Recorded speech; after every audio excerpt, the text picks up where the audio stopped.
Yirmiyahu was a prophet, was a good chaver of mine. Never understood a single word he said, but we helped him to drink his yain. And we always have some mighty fine yain. Singing Simchat Le'olam, Kol HaYiladim now. Simchat to the dagim in the deep blue sea. Simchat to you and me. Welcome to the Haftarah Plethora video podcast, where we might not bring joy to the world, but we do talk about Jeremiah, Isaiah, Ezekiel, and almost all the other prophets. How about Jonah, whose entire book we read on Yom Kippur afternoon, or Zechariah, whom we read on Sukkot? True, we're in the midst of a period of tons of special Haftarot for Rosh Hashanah, Shabbat Shuvah, Yom Kippur, Sukkot, Shmini Atzeret, and Simchat Torah. We'd have to cover 3 or 4 Haftarot a week to cover them all during this season, but we'll get to them in future episodes. I'm Larry Herman, sipping some very fine wine, a Chardonnay today, and talking Haftarah today with my very good chaver, Rick Muller, the king of cannellation. So Rick, how were your Yamim Noraim? Oh, Nora. Not bad, huh? Very funny. I happen to know that you had a good run culminating with your reading of the book of Jonah on Yom Kippur afternoon. But today, we're going to discuss an especially fascinating Haftarah from the second book of Samuel. But the author is not Samuel or any other prophet, but rather King David. You might call it a royal Haftarah. Speaking of royalty, how's that princess of yours, your granddaughter Millie?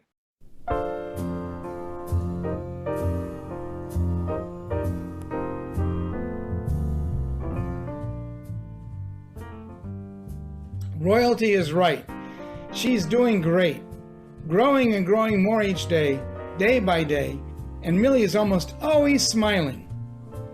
Probably laughing at those goofy socks you got on. She's starting to play with blocks now. I guess you could say she's a chip off the old block. Well, Block is Diane's maiden name, so I guess you could. And she almost always has a book in front of her. That's impressive for a 6-month-old. You want to see impressive? She even joined my Talmud Chavruta. Looks like she's explaining the Daf Yomi to Rabbi Daniel Chorney and Marshall Kramer. Impressive indeed. Rick, let's get back to the Haftarah. In this week's Torah Parsha, Ha'azinu, we read Moses' parting song to the people. 43 relatively short verses, but dense with unusual words and phrases. The trope are generally simple and repetitive, but their sing-song nature and the rhythmic metrics of the verses make it a pleasure to hear, year after year. See where you're going? The Haftarah is David's parting song. It consists of 51 relatively short verses with simple trope, lack of any real drama, and some unusual wording. The similarity is probably why the sages chose it as the Haftarah for Ha'azinu, plus some other things. I just hope that you'll find my chanting of it a pleasure to hear year after year. I'm sure that I will, and so will our viewers. But that's actually one of the many interesting features of this particular Haftarah. If you look at a tikkun, and I happen to have one right here, this is my tikkun. Doesn't get much use from me because I don't read it. But if you look at a tikkun, you'll see the text as it appears in the actual Tanakh, a scroll, because they do actually write Haftarah scrolls, looks like this. Poetry side by side, Right, and they're both justified on either end with a gap in the middle. And that's exactly how Ha'azinu looks also in the Torah, with the poetry written and the first part of the line of the text aligned to the right, and the second part aligned to the left, with that space in the middle. The separation is sometimes demarked by a samech or a stuma. Unfortunately, we can't see that in our Chumash. It doesn't print it that way. It prints it more like prose. But I showed you there in the tikkun. Neat. It adds to the poetic beauty of things. Right. So that's both Ha'azinu in the Torah and the Haftarah for Ha'azinu both appear in the same way. And Rick, we actually don't get a chance to hear this Haftarah very often, at least not on the week of Parshat Ha'azinu. And that's because in about 2 out of every 3 years, it's supplanted by the Haftarah for Shabbat Shuvah. But it still is probably sounding familiar to you, and that's because we actually read this exact same Haftarah, chapter 22 of Shmuel Bet, on the 7th day of Pesach. I knew it sounded more familiar than a Haftarah that we read only once every 3 years. And Rick, there's another reason why it might be very familiar to some, especially people who are reciting Tehillim regularly, Psalms. These 51 verses appear in our Tanakh in another place, almost in the exact same form, although with numerous small emendations. That would be in the book of Psalms, Psalm 18. I read the commentary in our Chumash. Indeed. All right, so you can read about it there. And while there are numerous places where various verses and phrases appear in multiple places in the Bible, to the best of my knowledge, this is the only example of such a lengthy text being found in its entirety in 2 different places. Scholars believe this to be one of the oldest pieces of biblical literature, although they're not sure if the book of Psalms borrowed it from the earlier appearance in Shmuel, or if both are borrowings from a more ancient common source. I took a quick look at the trope in the Psalms, and I can tell you that the Masoretes didn't simply copy the trope for the text in Samuel for the Psalm there.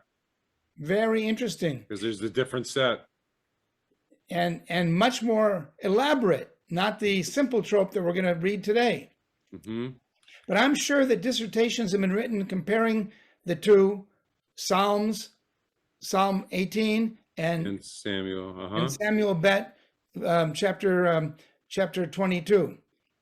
Okay, so some of the similarities between the Haftarah and the Parsha, both refer to God as the rock, as Tzur.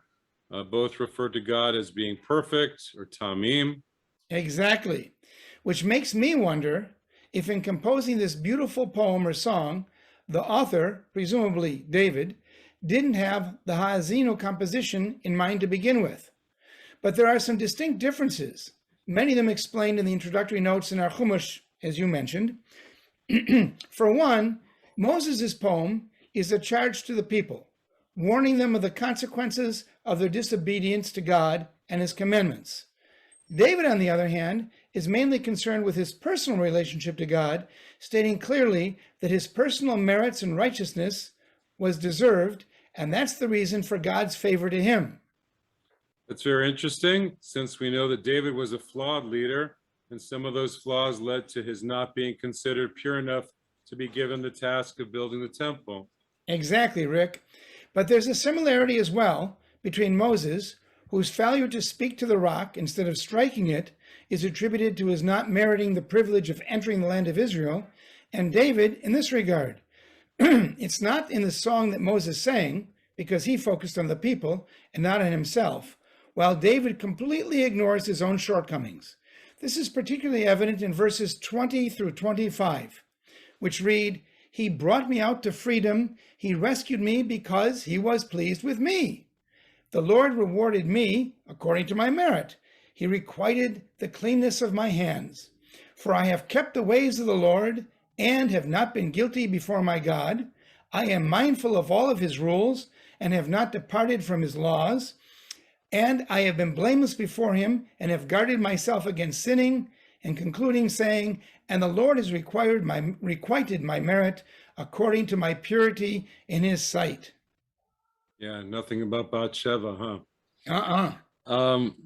So that approach stands in great contrast to the humility of Moses that we see from the beginning, when he consistently questions his own worthiness to lead the people.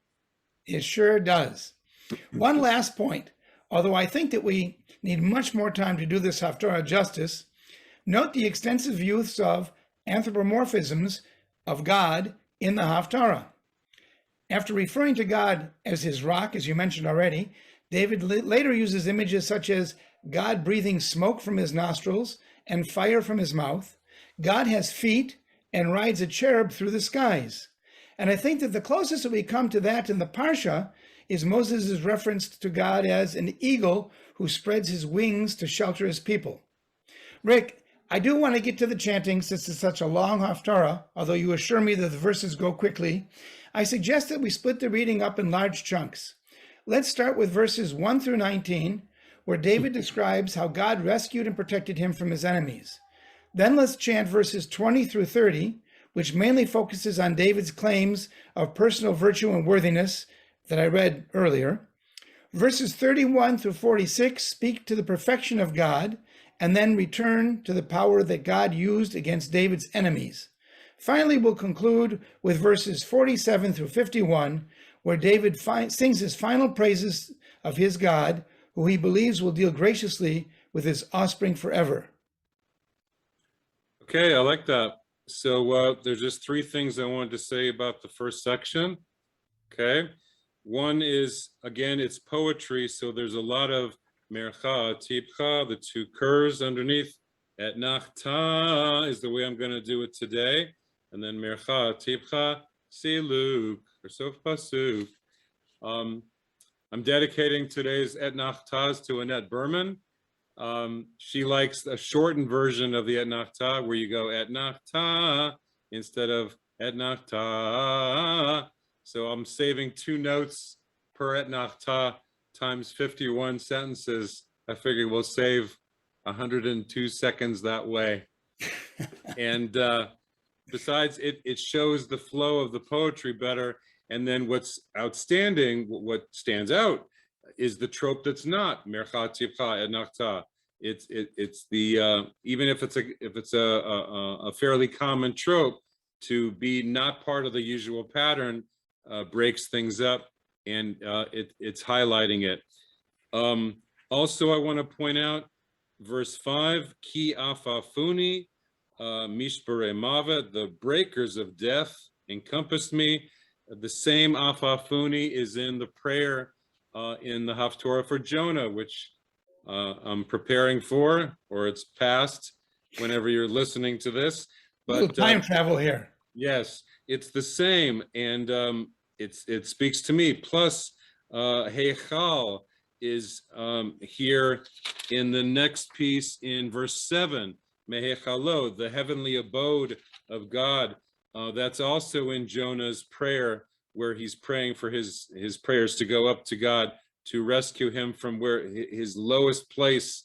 He's not even in a fish, he's in the bottom of the ocean. He's just so down on himself. So I think there's a great connection there. And there's another one later on that I'll mention. But I think that's what Rick. I wanted to say. Oh, great stuff. In verse 12, yes, verse 12, there's a Sukkot. So that's another reason to connect this to this time of year for the holiday coming up. All right. The text starts on page 1197 of the Eitz Chaim Chumash, or you can follow along with Norm's beautifully formatted text on the screen. But first, Rick, the bracha. Baruch atah Adonai Eloheinu melech haolam, asher kitshanu b'mitzvotav v'tzivanu la'asok b'divrei torah. Amen.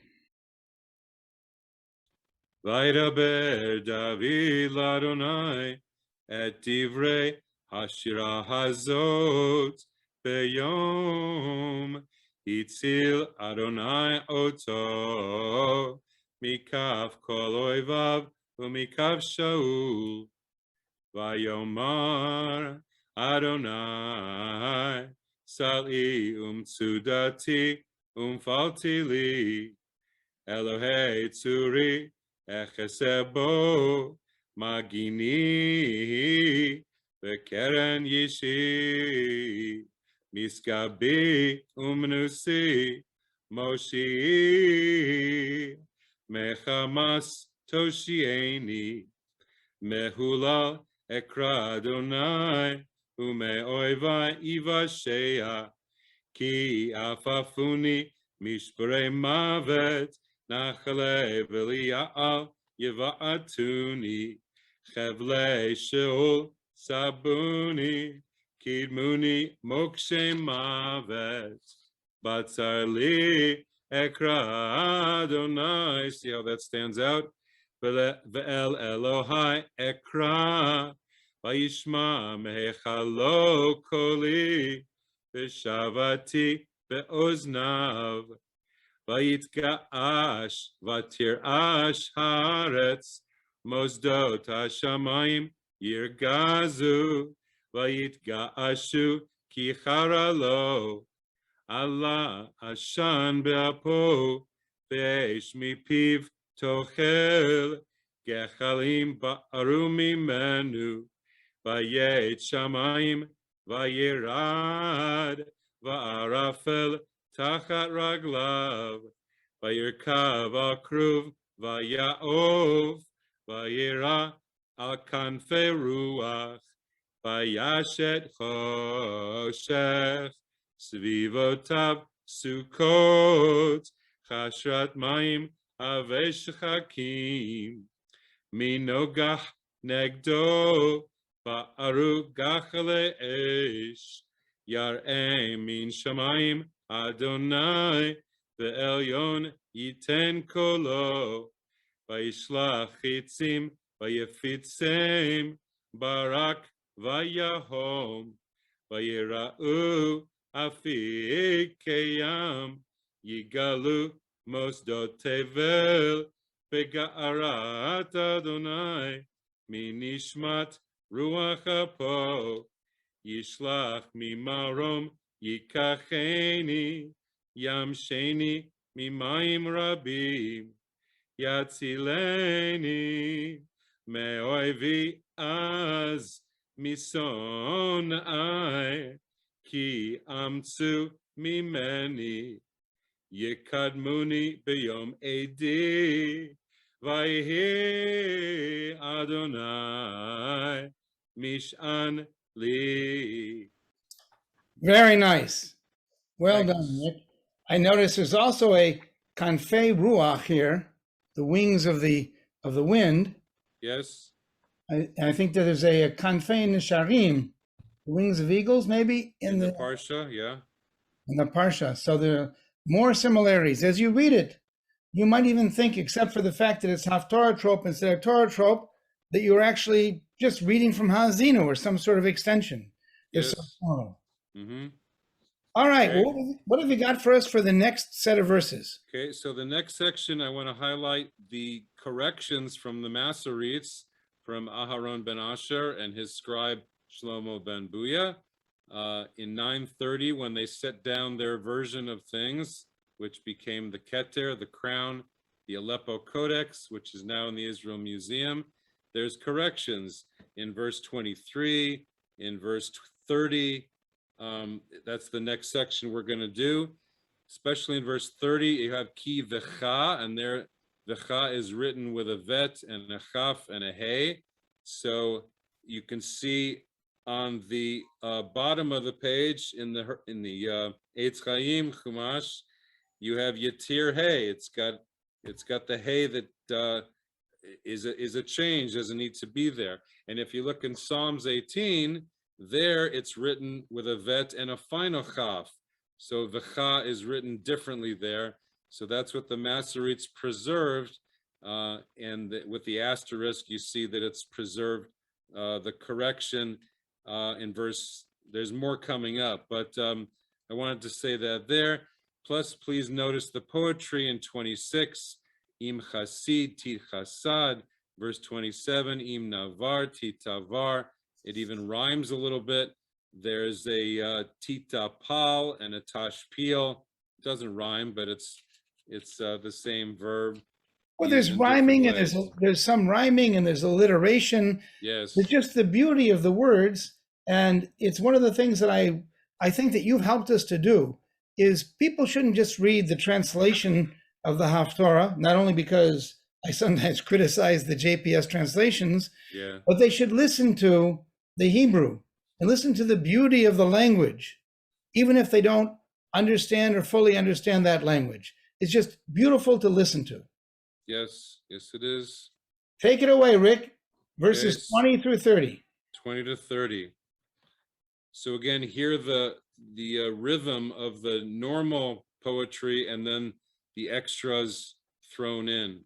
Vayotze lamerchav oti yechatzeni ki chafetz bi yigmaleni Adonai katzidkati kavor yadai yashiv li ki shamarti darche Adonai v'lo rashati me'elohai ki chol mishpatav lenegdi v'chukotav lo asur mimena va'eye tamim lo va'esh tamra me'avoni va'yashev Adonai. Big change. Li ketzidkati kavori leneged einav im chasid tidchasad im gibor tamim titamam im navar titavar v'im ikesh titapal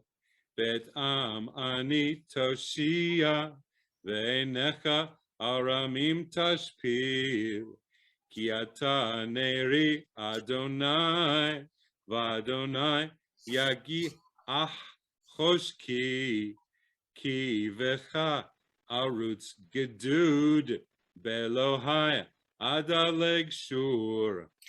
Very nice. You know, Rick, I really hear in that verses 26 and 27, the tit chasad, the tit tamam, the tit tavar, the tit tapal. Just they just roll off your tongue as you're reading them. Yeah, it's written by a poet, by David. It's no doubt. It's great stuff. Whether David or someone else certainly was a poet. What have you got in verses 31 through 46? Okay, note Ha'el starting the sentences 31, 33 with the normal trope, but later on in 48, Ha'el is going to be a really a special trope there. But in this next section, this is what 31 to 46. Yes. Okay, so again in 41 you have the different trope, ve'oivai, and my enemies. It stands out. I do think that the ancient form of a verb is here in 38 and 39 and 41, 43, where you have the aim ending for them, v'ashmi dame, v'em chatzem, v'atzmi tame, v'eshkachem. That's not modern Hebrew. That's ancient Hebrew. And it's then even more ancient than most biblical Hebrew. Yeah, it's an older form. And then you have other corrections that they do list on the bottom of the page, the asterisks. So that's for the next section. You know, Rick, if you read the version on Sefaria, they also include a lot of these notes that you had mentioned to me before, tons of notes about language and tons of corrections. And as you pointed out, a lot of different word forms used between Shmuel Bet, chapter 22, and Psalm 18. And I actually have a theory about these corrections. Okay. And that's that this was such an ancient text that was put into two different places in the Tanakh, that as the different scribes over the millennia before the codification took place sometime around 200 BCE, we think, but it was another more than a millennium until your buddy, who is it? Aharon ben Asher. Aharon ben Asher and his team actually put in all the Masoretic notes and standardized that there must have been a lot toing and froing amongst the scribes. Yes. And one saying, no, that's wrong, I'm going to change it here. And the guy says, no, that's wrong, I'm going to change it here. Yeah. It'd be really interesting to be there and to see how the scribes wrestled with the text as it appeared in two different places, going back and forth, each of them inserting his, because it was only men at the time, his own view of how it should actually read.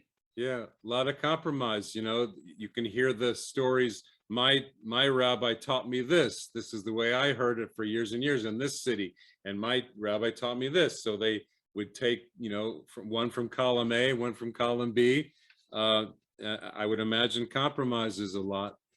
And Yeah. we're gonna get to one of those either compromises or differences when we get to the last section. Yeah, But right last now, sentence. why don't you chant for us the next selections going down to verse 31 to 46. Yes. 31 to 46. Ha'el tamim darko imrat Adonai tzrufa magen hu lechol hachosim bo ki miel mibalade Adonai umitzur mibalade Eloheinu ha'el ma'uzi chayil vayater tamim darki Meshave raglai ka'ayalot ve'al bamotai ya'amideni melamed yadai lamilchama v'nichat keshet nechusha zrootai v'titen li magen yishecha va'anotcha tarbeni tarchiv tza'adi tachteni Below ma'adu karsulai erdefa oivai va'ashmidem velo ashuv ad kalotam va'achalem va'em chatzem velo yekumun va'yiplu tachat raglai va'tazreini chayil lamilchama tachria kamai tachteni Ve'oyevai tatali oref misanai va'atzmitem yishu ve'en moshia el Adonai ve'lo anam ve'esh chakem ka'afar aretz ketit chutzot adikem erkaem Vatfalteni by itself, Merive Ami, Tishmareni L'Rosh Goyim, Am Lo Yadati Ya'avduni, B'nei Nechar Yitkachashuli, Lishmoa Ozen Yisham Uli, B'nei Nechar Yibolu, V'yachgeru mimisgerotam. Great. Okay. Rick? So before you get to the ending, Yes. the verse 47, Chai Adonai, that exclamation, and Uvaruch Tzuri, blessed is my rock. Again, that's a parallel to Jonah, or a precursor to Jonah, whatever comes later, because in the belly of the fish, he says, Chai, Chayai, it's an exclamation, my life and the life of God. And when he's protesting about the kikayon, the gourd, he goes, it's better for me to die than live. Kimotiv chayai, he says that twice. So that's a parallel to Jonah there in the extreme. Just wanted to throw that in. Oh, and then verse 48, you have the Zakef Gadol there, Ha'el. It stands out from the rest. The God, of course, stands out. And then you have a therefore. Verse 50, you have an al-kain to wrap it all up. David wraps it up, and he leads into verse 51. So there you go, sir. And verse 51 is a verse that almost all of our viewers will be familiar with, right? Because they know from singing in benching, in the Birkat HaMazon, yes, in the conclusion, and on Shabbat, they usually will sing Migdol Yeshuot Malkov Yosei Chesed Limshicho LeDavid Uzaroa.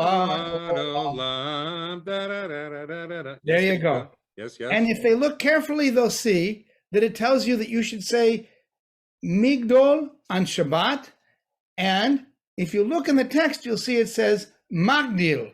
There's the Kri and the Ketiv, right? Yes. And the written version is the Magdil? Yeah, the Ketiv, what was written like Kotev, was the original version. That's the Magdil. Go ahead. And the Kri is the Migdol. And if you look in Psalm 18, you'll see that in fact, what is the Ketiv here is also the Kri. There's no correction at all. It's Magdil. Yes, the verb. And the story that I heard as to why it is that we actually say migdol as opposed to magdil on Shabbat is that there was a notation made in the Talmud. I think it's a Masechet Shabbat, but I'm not sure. Okay. And the notation said Shin Bet, which was referring to that verse coming from Shmuel Bet. Okay. But somebody misinterpreted it and thought that it meant on Shabbat, you should say Yes. migdol as opposed to magdil. Uh-huh. Although I will admit, I just looked at another source that I haven't studied carefully that suggests that there's another reason for our saying migdol as opposed to magdil, and maybe next year I'll explain that story. No, do tell. Can you tell now? You gotta wait. Well, I didn't remember the whole thing, but it has to do with not reading from Ketuvim on Shabbat. And Psalms is Ketuvim, Yes. right? Is the book of are the collection of writings. Yes. Whereas reading from Shmuel Bet is from Nevi'im. So we can read Nevi'im on Shabbat, and we therefore can read Migdol, Migdol. but Magdil, which is in Psalms, we wouldn't read on Shabbat. Okay. So that's another interpretation. Okay. Again, I'm sure someone's written, if not a dissertation, at least a scholarly article about this. But Rick, take us home with those last verses. And it finishes with a flourish with the Dargat Tavir on Ve'oseh Chesed. It's a great finish. So 47 to the end. Chai Adonai uvaruch tzuri v'yarum Elohei tzur yishi ha'el hanoten nekamot li umorid amim takteni umotzi'i me'oivai umikamai turom memeni Meish Hamasim Tatzileni Alken Orcha Adonai Bagoyim Ulshimcha Azamer Migdol Yeshuot Malko Ve'oseh Chesed Limshicho LeDavid Uzaro Adolam. Great ending, Rick. I can't tell you how much I've enjoyed this particular Haftarah and how much I enjoy studying the Haftarah with you and finding something new, many new things every week. I hope that our viewers also find it that way. Yes. As always, thanks to Norm Gar for his great text and his musical selections. Don't forget to write us with your thoughts and comments. Our emails are below. Let us know that you're watching this thing. And if you like our Zoomcast, please forward the link to your friends and family. We wish you all a Shabbat Shalom Shabbos. and a Chag Sameach for Sukkot. Chag Sameach. See you next week.